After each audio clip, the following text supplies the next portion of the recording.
Is 60 minutes enough for a teacher to deliver his or her lesson, give exercises, give notes, mark, and provide constructive feedback?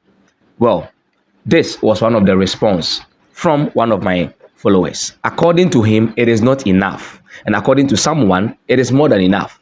He's saying that it is not enough because there are slow learners in the classroom. Yes, I side with him.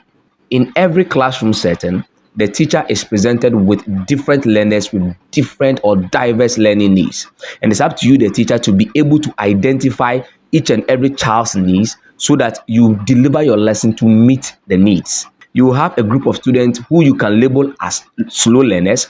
You can have a group of students that you can label as fast learners.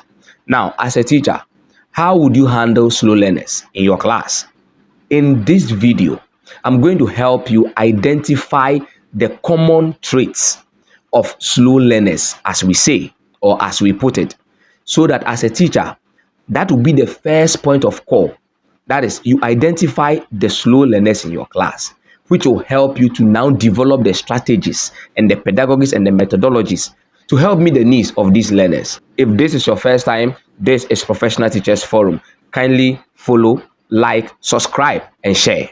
Now, you are going to bear me out that 10 years ago, the methodology we were using in teaching is not the same as we are using today in our various classrooms.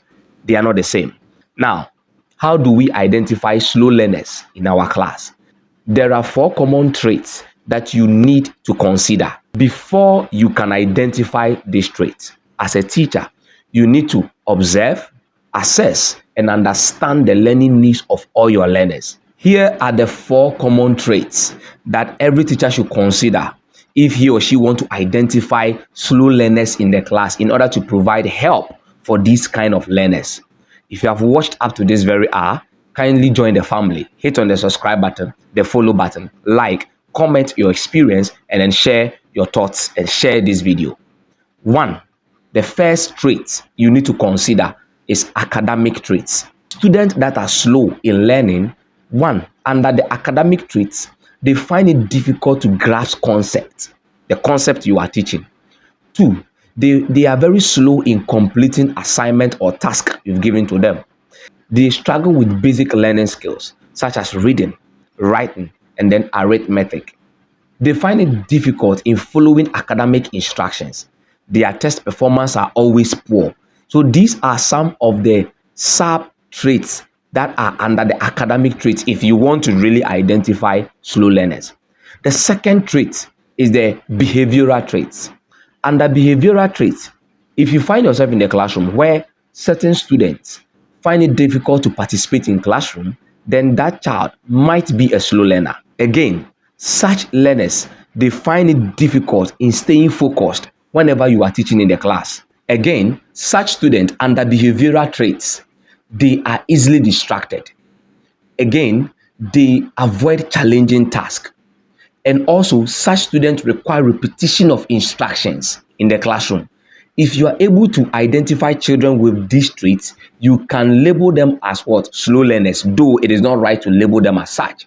You can now develop ways and means and the methodologies to assist these learners. The next traits you have to consider if you want to identify slow learners in your class, so that subsequently you can provide the various strategies and the methodologies to assist them, is the social traits. Children that are considered to be slow learners, 1, they are very shy or they are very hesitant to ask questions in class. 2, they find it difficult to interact with their peers in the class. 3, they have this kind of low self-esteem. So these are the sub-traits under the social traits that you can consider. I'm not saying that every child who is a slow learner must possess all these traits under the broad traits. No. At least a child who is a slow learner would possess at least one of these traits under each of the broad headings. So it's up to you, the teacher, to now sit down and then identify these learners based on the traits I've shared with you in this video. So now, as a teacher, you now know the signs, the traits that you have to consider if you want to identify slow learners in your class.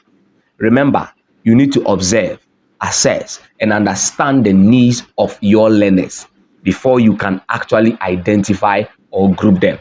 In my subsequent videos, I'll be sharing with you the practical methodology and the practical strategies to help assist these kind of learners in your class. So at the end of the day, the allotted minutes that you have to use to deliver your lesson, you will be able to serve and meet the needs of all your learners.